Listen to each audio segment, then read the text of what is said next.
Howdy pal guys and gals, welcome back to another pal video. Today I'm going to be going over how to breed the ultimate Chad pal in Palworld.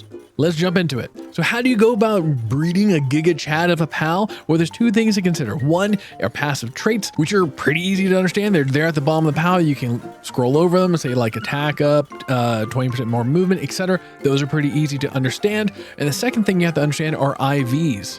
Now, IVs used to be hidden. You could take a pal and put it into a calculator that you found on Reddit and discover what its IVs for health, attack, and defense are.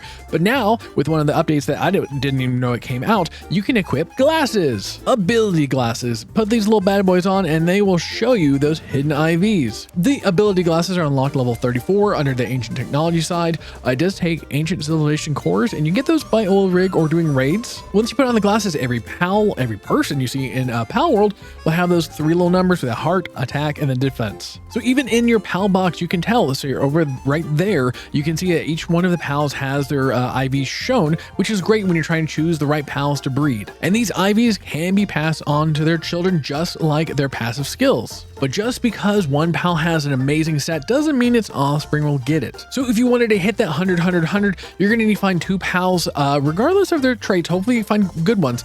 Mate them until their offspring all have, or at least one of them has 100 on those IVs. Next up, you're going to have to also find pals that, with whatever you mate with that pal, will have good passive traits you can hopefully find on the child. That's going to take a lot of work to get all the passive traits, plus all of the IVs that you want. Personally, I would stop once you're in the 90s, even like high 80s, etc. for different pals. Now, for a different video, I've been breeding Frostallions for something. And so I've been breeding a 72, 79, 92 with a 65, 70, 51. I don't really care about the offspring. I just need them as fodder. But we can see after, I think I have about at least over 60 babies, which has taken quite a while. So I would appreciate the like and the subscribe. You can see exactly what, you would get on each of the pals when they bred down. So for example, we don't have too many. So this one has most of the high stats. This one is a basically perfect match, but of course the passive skills do not match what the parents are. The parents had Legend, Ice Emperor, Vanguard, Legend, Ice Emperor, Philanthropist, and this one just got Vanguard. So if that was the 100, passive skills are crap. So as we keep on looking, you can see just kind of a whole different arrangement of different levels. This one is another perfect copy, which is actually pretty decent passive skills, so it's not impossible. This is another copy, but not with the same passive skills as the parents. Mind you, I'm not looking for the passive skills on the babies, but as an example of how many more times you'd have to breed in order to find the right ones. And as we're looking across, we have some just random things that have popped up on them as well. They've lost some of them. This one's, has technically both of them, but of course it doesn't have the right health stat that I would be looking for. So as you can see, a lot of these pals do not have the right IVs. Some of them do, but then they don't have the right passive skills. So getting lucky on both the right potential IVs and then the passive skills is pretty difficult. Personally, if you get two pals that have like the highest potential you can in the 90s, and then also the right passive skills, getting them both kind of like as high as you can is a really good stopping point. As you can see, I've bred quite a bit of them, so you're not going to get the right one right off the bat. So do prepare yourself to breed them quite a bit, and then at some point say, well, that's good enough. Also, I wish they had this update when the game first came out, because my poor Frank Horny Cloud has got pretty crappy ones. 68, 20, 26. It is the worst. I'm very upset with that. Early body, Musclehead, Swift, and Runner.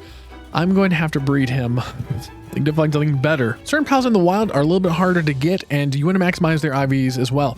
What's so nice about these glasses is that you can tell from a distance with the Dragon what its stats are, but what is also very nice, if you leave and come back, the IVs will keep on changing. So you can keep on going back and forth until you get one that has the stats that you want to see. For example, this one is really good, 97, 88 on the health and attack, which would go really good if I could breed it with my current Jet Dragon with that has 100 defense. Oh, yes, got it. Legend, Divine Dragon, Abnormal.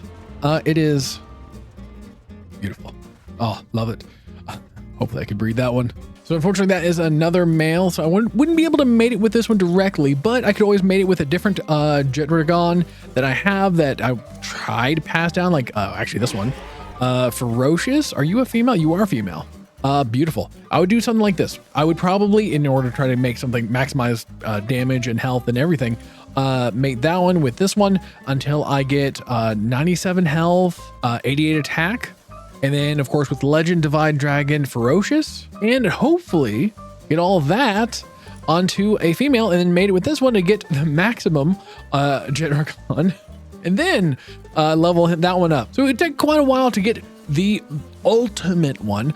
So settling for that's good enough is probably going to be your best bet for most cases. If you don't plan to capture the ultimate form in the wild and you want to breed like a lower level pal with a higher level pal to get the pal that you want, definitely catch a whole bunch of those little babies and find the ones that are the best, and I guess start breeding those together until you get the right ones. It's gonna take it's a long process, but if you really want the ultimate one, that's what you're gonna have to do. I've left you breeding too long. Oh god, what am I gonna do with all these eggs? So if you like what you saw, hit me with that like button. If you want to see more, don't forget to subscribe. Until next time, bye.